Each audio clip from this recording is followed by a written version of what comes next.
Yo, what is up, guys? Welcome to the Denver Race Reaction Show. Want to thank y'all for joining us. Want to thank Complete Racing Solutions, CRS there, for helping present this show. And this month, they're highlighting the Coach Rob phone consultations. You can get yourself a direct 30-minute phone call with Coach Rob. Make sure to check them out, CompleteRacingSolutions.com. You can get hooked up with that 30-minute phone call. There's going to be a link in the description down below. Let's jump into this because, as per normal, when Degan races, there is always something to talk about, and that's what we're going to talk about first here. Now, contrary to everyone's popular belief, which is I am a Degan hater and blah, blah, blah, all that jazz there was nothing wrong with what Degan just did. Absolutely nothing wrong. I would quite literally break my mother's own leg for $1 million and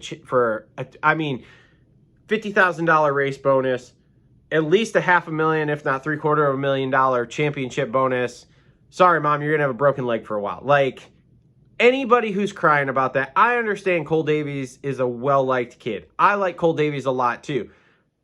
Great kid, very funny. Like him actually better than I like Degan.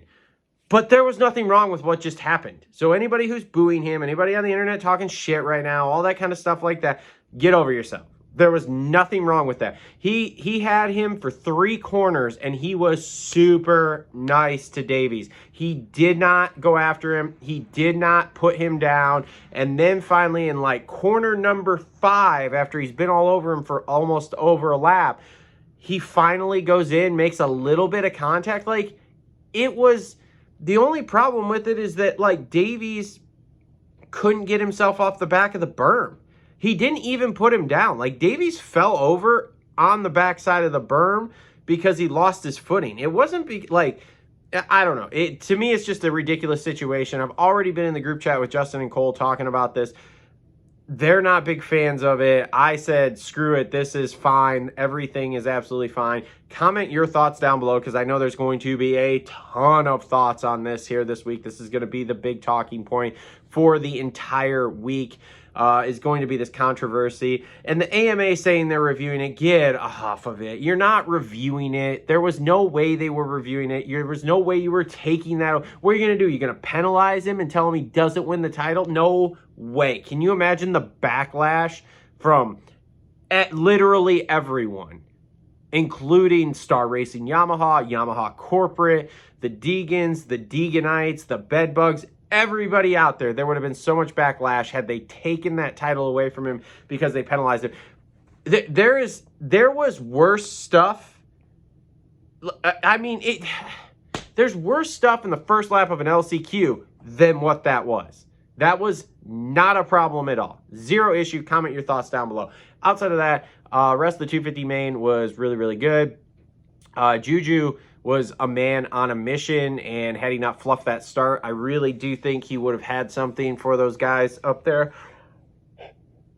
But obviously, with Fubar in the start the way he did and having to come through the pack, like, there just wasn't anything there for him.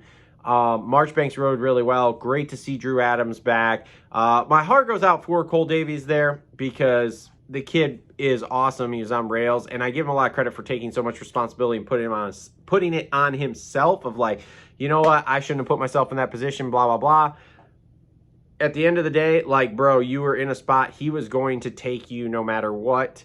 Degan would have got him, whether it would have been clean or what happened, I don't know. Anyway, that's 250 class. Getting into 450s there. Again, not without some controversy either, where Coop and Chase have had a lot of respect for each other. I think there's a little friction there right now. And what I mean by that is you have Chase feels like he gets cross-jumped, which is the first lap. It's kind of like, man, you got to kind of let stuff go to an extent. And then he comes in and hits Coop.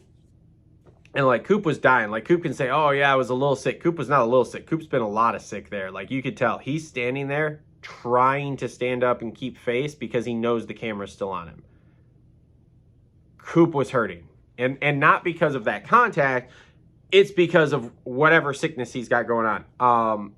But I mean, great race there. And man, what a shitty position for Justin Cooper there. Justin Cooper could have passed Coop, got second place, whatever. And in fact, if I am Justin Cooper, I'm like, look, I kept Stu at bay for you. I want that second place bonus you just got, because that was mine. And Justin Cooper had him, and you will not convince me otherwise that Justin Cooper couldn't have got him. That podium should have been Sexton, J. Coop, and Stu. 100%. Coop, Webb, Paul Webb got lucky to get that second place. Now he goes into the final round with 9 points. He's got to basically finish 5th or better, which is usually when things start to go awry and it turns into he barely gets a 5th place.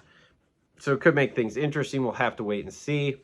Outside of that, 450 main was kind of uneventful. So comment your thoughts, guys. Like I said, these are just short reaction shows. Thanks to Complete Racing Solutions. Again, if you want to get a 30-minute consultation phone call with Coach Rob to start getting the ball rolling on your health, your nutrition, your training off the bike for motocross stuff, or any sport in that matter, make sure to check out CompleteRacingSolutions.com. There's going to be a link in the description down below. And with that being said, I cannot wait to see these Degan comments. We'll see you all for the main show on Tuesday.